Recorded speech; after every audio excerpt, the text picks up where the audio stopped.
दोस्तों, एक बात हमेशा याद रखिए कि इंसान अपने किए हुए कर्मों से चाहे जितना भी भाग ले, लेकिन एक दिन वही कर्म उसका रास्ता रोककर सामने खड़े हो जाते हैं। कुछ लोगों को अपने कामों का हिसाब, कर्मों का हिसाब जल्दी मिल जाता है और कुछ को थोड़ी देर के बाद। मगर जब सच सामने आता है तो कोई बचाने वाला भी नहीं मिलता। और आज की घटना भी कुछ ऐसी ही है, जहां एक परिवार ने सच्चाई छुपाने के लिए ऐसा जाल बुना कि सुनने वाले भी दंग रह जाएं, कांप जाएं। लेकिन आगे जो होने वाला था वो पूरे इलाके को सन कर देने वाला था।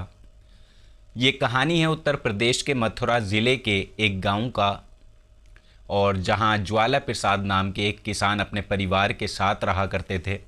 घर में पत्नी अंगूरी देवी, बड़ा बेटा प्रमोद, छोटा बेटा दीपक और प्रमोद की पत्नी करिश्मा रहती थी।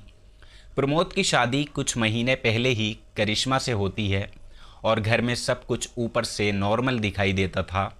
लेकिन कहते हैं ना कि हर शांत घर की दीवारों के पीछे कुछ अनकही बातें छुपी होती हैं।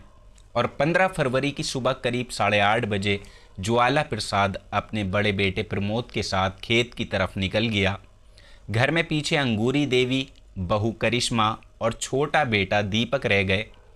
सुबह का वक्त था, गांव अपने रोज़मर्रा के कामों में लगा हुआ था।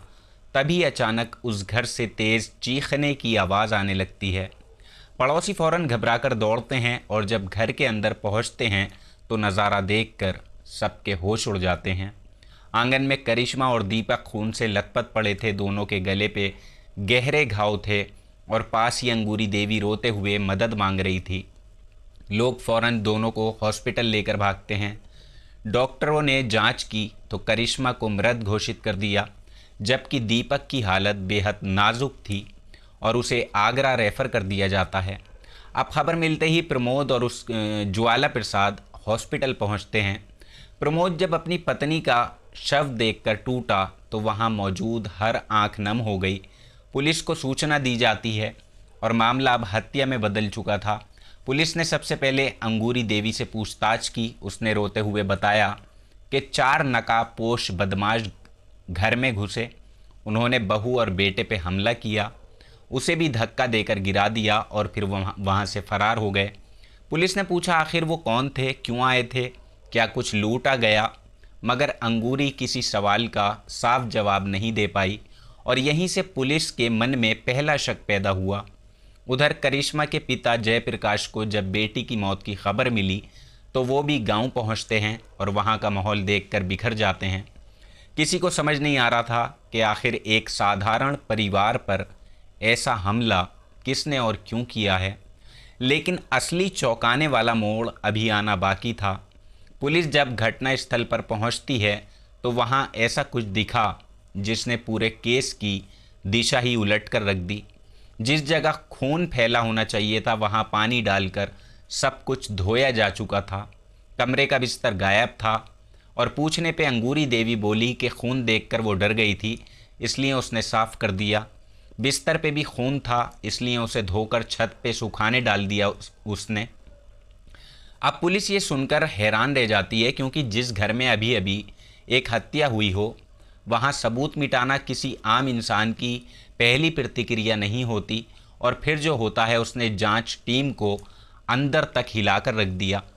पुलिस ने आसपास के कैमरे खंगाले, गांव के रास्तों की फुटेज देखी, बहुत बारीकी से सब कुछ चेक किया गया, मगर कहीं भी कोई 4 लोग आते जाते नहीं दिखाई देते। ना कोई बाइक, ना कोई भागता हुआ इंसान, ना कोई परछाई। अब पुलिस ने इलाके के अपराधियों से पूछताछ की, मगर कोई भी सुराग हाथ नहीं लग पाता। अब शक सीधा घर वालों पर जाने लगता है, क्योंकि घर के अंदर उस वक्त सिर्फ अंगूरी देवी थी और उसी ने कहानी सुनाई थी और उसी ने सारे निशान भी मिटा दिए थे बाद में। और अजीब बात ये थी कि ज्वाला प्रसाद और प्रमोद उसकी बातों का विरोध नहीं कर रहे थे। पुलिस ने तय किया कि इस परिवार की परतें खोलनी ज़रूरी हैं। अब 2 दिन तक चुपचाप निगरानी रखी जाती है और फिर 19 फरवरी की सुबह पुलिस अचानक घर पहुंचती है और जो दृश्य सामने था उसने सब कुछ साफ कर दिया। घर के बाहर सामान बंधा पड़ा था। ज्वाला प्रसाद, प्रमोद और अंगूरी देवी कहीं जाने की तैयारी में थे। हो सकता है भागने की तैयारी में हो। सच सामने आते ही लोगों ने माथा पकड़ लिया दोस्तों। पुलिस ने फौरन तीनों को हिरासत में लिया और थाने ले जाकर सख्ती से पूछताछ शुरू की और कुछ ही देर में वो राज खुलने लगा जिसने पूरे गांव को अंदर तक हिला कर रख दिया, झकझोर कर रख दिया। पुलिस के दौरान पहले तो तीनों गोलमोल जवाब देते रहे, लेकिन जब पुलिस ने एक एक सबूत सामने रखना शुरू किया तो उनकी हिम्मत टूट जाती है। सबसे पहले अंगूरी देवी ने कबूल किया कि घर में कोई 4 हमलावर आए ही नहीं थे। उसने झूठी कहानी सिर्फ अपने छोटे बेटे दीपक को बचाने के लिए बनाई थी। अब ये सुनते ही पुलिस ने आगे सवाल किए और फिर जो सच सामने निकल कर आता है उसने हिलाकर रख दिया था। असल कहानी कुछ महीने पहले शुरू हुई थी।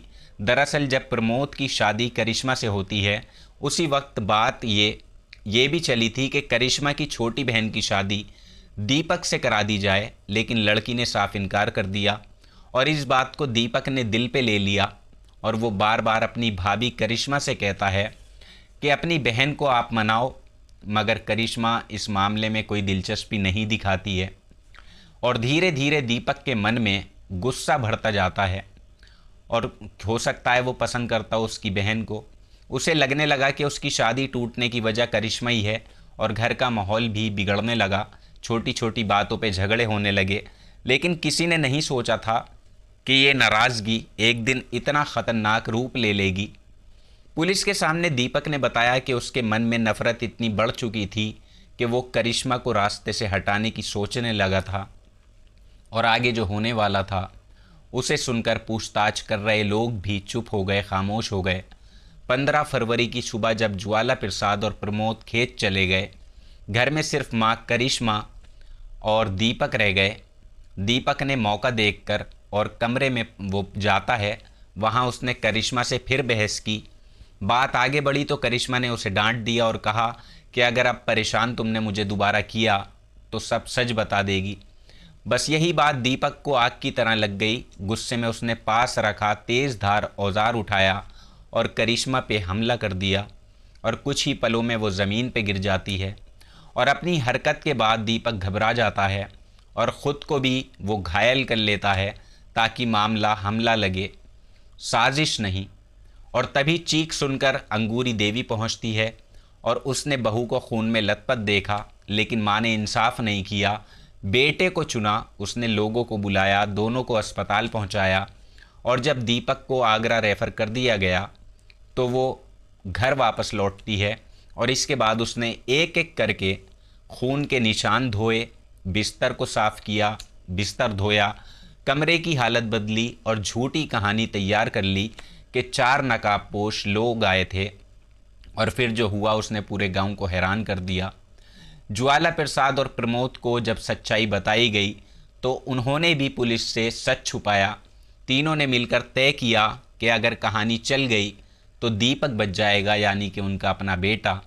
लेकिन अपराध कितना भी चालाकी से छुपाया जाए, कहीं ना कहीं गलती छोड़ ही देता है और वही गलती थी सबूत मिटाना, वही गलती थी नकली कहानी घड़ना और वही गलती थी भागने की तैयारी करना। पुलिस ने चारों को गिरफ्तार कर लिया। दीपक हॉस्पिटल से ठीक होते ही हिरासत में ले लिया जाता है और अदालत में पेशी होती है और जेल भेज दिया जाता है चारों को।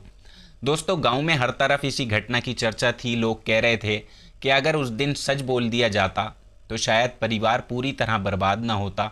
एक बेटे को बचाने के चक्कर में माँ ने खुद अपने पूरे परिवार को डुबो दिया। सच सामने आते ही हर कोई सोचने पे मजबूर था कि आखिर नफ़रत इंसान को कितना अंधा बना देती है। यही वजह है कि कहा जाता है गुस्से में लिया गया एक फ़ैसला कई ज़िंदगियां तबाह कर देता है। तो दोस्तों, ये थी आज की घटना। इस घटना को लेकर आपकी जो भी राय हो नीचे कमेंट सेक्शन में ज़रूर लिखें। नया चैनल है, चैनल को सब्सक्राइब कर लें।